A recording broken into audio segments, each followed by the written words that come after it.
Welcome back to another episode of Guy Live B2B Jam Session on this lovely Thursday. I'm in Central Standard Time in the beautiful area that is Houston. But my guest today, he's joining me from far. You wouldn't believe where my boy Fredrick lives if I told you, but he's going to share a little bit about where he stays and what he does and why I'm having him on the show today. Fred is a best-selling author and a podcast host, and he is literally reading the book on two things actually: creative thinking, how to be an amazing creative thinker, and in addition to be how to be confident in your life. And we're really going to dive deep on those two topics and a little bit about his background and why he's such a hustler and so he's so enamored with the power of the word because he definitely creates a lot of content from podcasting to authorship to just tweeting as well. I'm one of his top followers on LinkedIn and Twitter. Want to mention Twitter as well. With that said, let's go ahead and bring on Fred on the show and talk to him a little bit. Frederick, how are you doing, my friend? I'm good, thank you. How are you doing? Dude, just grateful to be alive this lovely Thursday, man. Where you at right now, man? I live in Kampala, Uganda. Man, how long you been living in Yeah. Uganda? I'm Ugandan, so born and raised. I left Uganda briefly for university. So I went to university in South Africa, Wow. and then I moved back here in 2019, the very beginning of 2019. Wow, that's awesome, man. So let's talk a little bit about your authorship work. Did that start in Uganda or when you were in university? I think it really started, in university, because my degree is in English.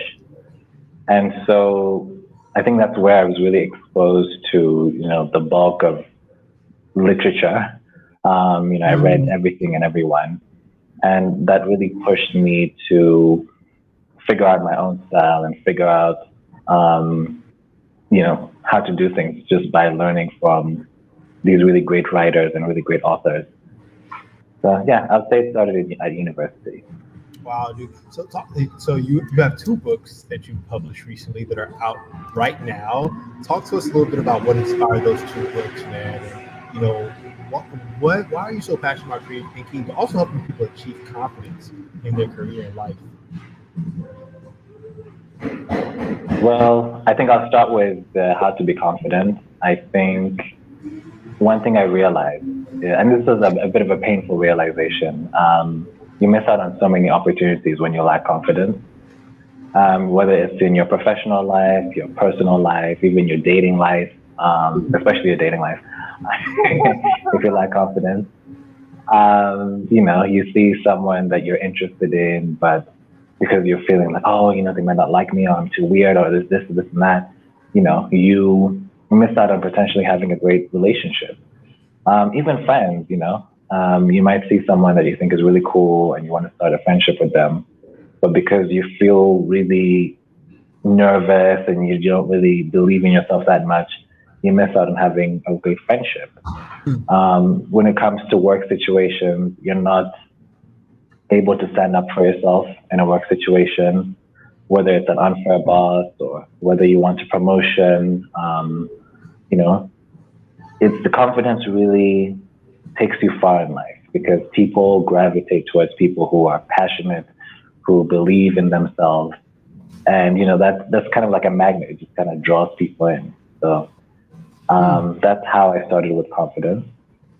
I think every time when I was reading the book and I was reviewing it, and I thought about confidence, I really thought about conviction.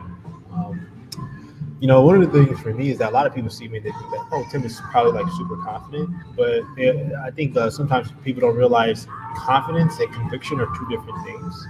But also within conviction, you can find confidence as well, right? Confidence in yourself and not be worried about validation from outside. So one of the things I loved about your book, and I think I love about your tweets, is that you talk a lot about confidence and conviction in a way in which people understand that you don't necessarily have to be bravado in order to feel conviction or be confident. Yes, I think it's very important to distinguish between you know, bravado and ego and, you know, all Mm. of that and confidence. You know, those are very different things because oftentimes, you know, when you get to know somebody who has, you know, all this bravado and all this, you know, this big ego, oftentimes they're not, it's a mask, it's a facade, you know, they're trying to hide, they're trying to protect, you know, this inner person that's not very confident, not feeling very confident. And confidence, you know, people who are truly confident don't need to, you know, bring others down or, you know, put others down to show that, you know, they're a confident person. True confidence, I think, is something that you you really it's a sense of self-awareness. I think Mm. awareness of your abilities, your talents, and what you bring to the table, and also the things that you need to work on. So, you know, yes, you're a confident person, but you also realize that okay, maybe my timekeeping could be a bit better. You know, I could be a bit more punctual to things. Um, you know, yes, I'm a confident person, but maybe I need to work on communication. You know, maybe I come across as a bit aggressive, you know, in my communication when I don't intend to be. So it's I think it's really important to distinguish between confidence and you know that you know Yeah, I love that you egotism. said that, Frederick, because even for me as a CEO, sometimes I believe from the outside looking in, people think I'm too direct. So it's often been something that I try to be mindful of and just work on, and let people know that even if I'm direct, I'm coming at it from a compassionate space, especially as a leader, an executive. You don't want to be so direct that people think that you're hurting their feelings or your feedback. You don't want they can't consume your feedback or your perspective. And I think, even for us as leaders, we are often in a place where we need to check our own biases of us, right? Of like, are we like look at objectively at yourself? Like, are you actually presenting yourself the way you want to come off so you can land the message to someone else, whether it be their friend, their teammate, or even a family member? Yes, yes, definitely. I think you know you really I think that's where self awareness is key. You really have to take a step back and say, okay, maybe I could have handled that situation better. You know, especially when it comes to communication. I think a lot of disagreements and arguments and even falling out occurs when there's a breakdown in communication. Oh, 100%. So yeah, definitely. So you know, I think once you learn how to communicate and stand up for yourself in a way that's not degrading, you know, to the other party and it's not yeah, you know, degrading to the other party, then I think I think you've really nailed how to communicate effectively. I love that, man. That's so important. No one wants to feel disrespected in a conversation. Yeah, definitely. No Definitely. one feels like they're being yelled at or they're not being listened to, Yeah. right? And you touch a little bit about that in your book. So talk to us a little bit about your podcast. So you are a pretty active podcaster. A lot of people don't know you. You go in on your podcast. When did you start that? What are some of the things that you share on your podcast? Um, so my podcast Mornings with Frederick is a morning show, and it's like short little snippets to kind of get you through your morning. And I started in November last year, and you know I've been going kind of on and off since November. We've had a few breaks here and there, but now you know we're full steam ahead. And it really just kind of came from sharing kind of observations and thoughts that I have. Whenever I have like a useful thought, I just kind of write it down, and then that's what I talk about in the podcast. So yeah, that's where it came from.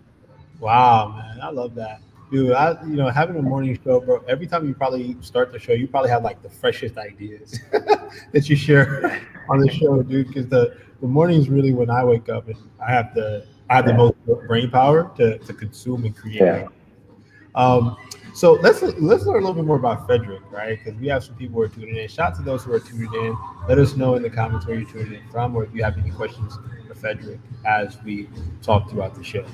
So tell us a little bit about Frederick. Who are some of the artists that you're listening to right now, or artists that authors that inspire a lot of your work around creativity, as well as helping people achieve confidence. As far as the artists that I'm listening to, I've really been getting into the music scene here in Uganda. Mm. There's I have a rapper friend of mine. He's called Wonder J. This is a stage name. He's a really great artist. You should check him out on Instagram. Um, I've also been really getting into Sam Smith. He has a really soulful voice that I like. 100%. Um, That's such an amazing voice. he has really wow. And then Kendrick Lamar from time to time. Um, I love Rihanna. Love Rihanna. Uh, who else? Then there's like a bunch of like like I Google series and I Google like soundtracks to series. So like what's the series called? And there's a series, The Blacklist. They have a really great soundtrack. So I've been listening to this. I forget like a lot of the artist names, but I've been listening to music from The Blacklist. Um, yeah, that's pretty much it. Dude, that's a pretty good list. That's Yeah, not a bad list at yeah, all. yeah, I love that list, man. So with COVID-19 really changed the world. It affected so many people's outlook on work, life. In addition to, it was a really depressing moment. A lot of people lost their confidence, which is why I thought it was so ideal that you launched. You launched. You had the book. When did you launch the book? Was it? So the book was first published in February 2020. Yeah, so that was a little bit Um, before COVID-19 was kind of going to affect, yeah, the U.S. I believe. yeah, that was before because here we had a lockdown in March of Mm. 2020. So you So that was came actually out with it at such an ideal time, as we were all going into a pandemic, right? I want to talk to you yeah. about, and this is going into your other book that you've written, creativity. Because for me, I'm a creative CEO, and I love to build things. And in addition to, I love to educate people on why creativity is so important. For you, given everything that's going on in the world right now with the pandemic and how vaccinations are helping people kind of find a sense of normalcy and getting back outside. You know, what do you like? Talk to us a little bit about our creative future as a humanity, right? What do you think are some of the trends that you're seeing that people are going to catch on to realize that there's more opportunity than ever before? Well, I think this pandemic really at least opened my eyes to a lot of things. I think, working from home became very popular during the pandemic. Um, you know, People had to find ways to, stay connected to their loved ones and to their friends. And, it was just a very weird time. It was a very weird time. And I think in that weirdness, a lot of ideas kind of spring up, um, in that weirdness.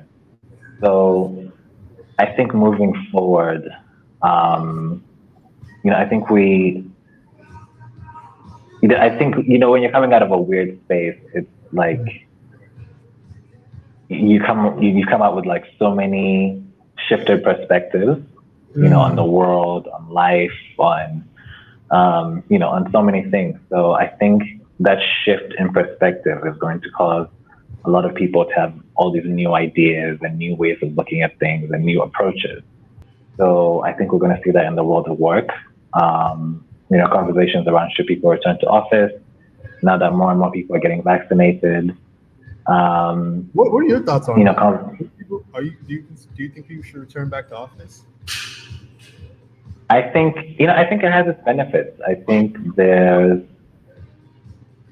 because we've been so deprived of, that human face-to-face interaction.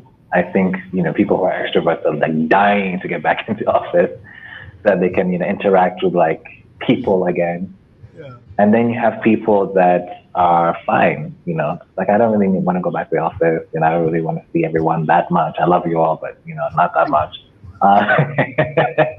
Um, but I think it's a bit of a mixed feelings there. Yeah, 100%. I agree. A lot of the trends and conversation now around the hybrid work environment, meaning that you give your people, 2 to 3 days of optionality to come into work, and then they spend the rest of their day at home doing whatever they want, or somewhere else if they're choosing. And, there's some truth in that, but I also believe that, we're a remote by default team and guide. And, we just give our people optionality to work wherever and however they want. And the reality is that the biggest trend I'm seeing is that we're going to see a huge upswing in creative work, just because of the rise of the independent workforce and the amount of new technologies, right? To your point, that are growing today, and that people, whether they're working from home or not, have an opportunity to potentially like grasp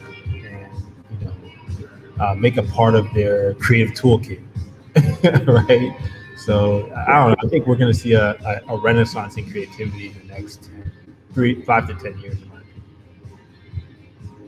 Yeah, I definitely agree with that. I think, um, like I said, the shifted perspective. I think, I read something on Twitter the other day, and it talks about this kind of workforce, migration. People really thinking about taking that next step in their career, or like moving to a new city. I know everyone is moving to Miami now, so I'm seeing a lot of that on Twitter. Yeah, there's a huge around that. That's really fascinating. The mayor of Miami is doing a lot of great publishing. Yeah, he's really getting out there. He's really putting Miami on the map. So everyone's moving into Miami, and I think a lot of people are really. I think they're really realizing their power and realizing how much value they bring to the table. So people are now, if they felt that they have been mistreated, in their office or work environment, they are less hesitant to leave. We see this in the fast food industry. A lot of workers, I think in Chipotle and all these other fast food restaurants, and Wendy's as well, they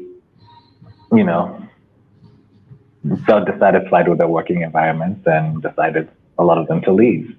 And so I think we're seeing a lot of people realizing the value that they bring to the table and want to be compensated for that value, and are more, I think, more likely to take risks and really step out on faith and really try something new. So 100%, 100%. It's that time to try something new, especially. Well, what we learned through the pandemic is that not everything is forever. Life is to a degree short, and you owe it to yourself to try something new, explore your full creative self, but be confident in doing it. Of course, as Fredrick will probably. So, with that said, Fredrick, talk to us a little bit about what's next for you. Are we seeing another book coming out from you? Well, no new books for a while. Okay. I'm quite happy with my catalog as it is, so I'm no new books for a while. But my catalog is quite extensive, so my readers will be occupied for, they'll be occupied. Yeah, but I am, planning to see, how maybe if I can do like a boot camp or some kind of event, featuring confidence and or creative thinking. But yeah, that's, far ahead. So for now, it's the books and the podcast. Love it, man. Well, let's go ahead and give a closing shout out to the homie Bruce Pulver, who's a good friend of mine, who is tuned in and saying hello, Tim, and great conversation, Frederick. Thank you, Bruce, for all of your kindness, man. Thanks so much for tuning in. Bruce is also an author, so make sure you all check out his work, as well. He is big on wordplay. So Bruce and Frederick, you two probably need to connect. You both love writing. With that said, you all, thank y'all so much for tuning in. Fred, what are your parting words of wisdom for our amazing guy community? I think I would. Okay, first of all, shout out to Bruce. Hey, Bruce. Thank you for your comments. I think what I would say is, you know, don't let fear stop you. Don't let fear stop you from, if you want to move to Miami, go ahead and do it. It might take some planning, it might take some saving, for a few months as you transition into that next stage of your life. But don't let fear hold you back. Courage. I believe that courage is the ability to not be controlled by fear. Fear is a natural emotion. It keeps us alive. It has kept us alive for millions and millions of years. But you can't let it control you. So you have to rise above the things that you fear.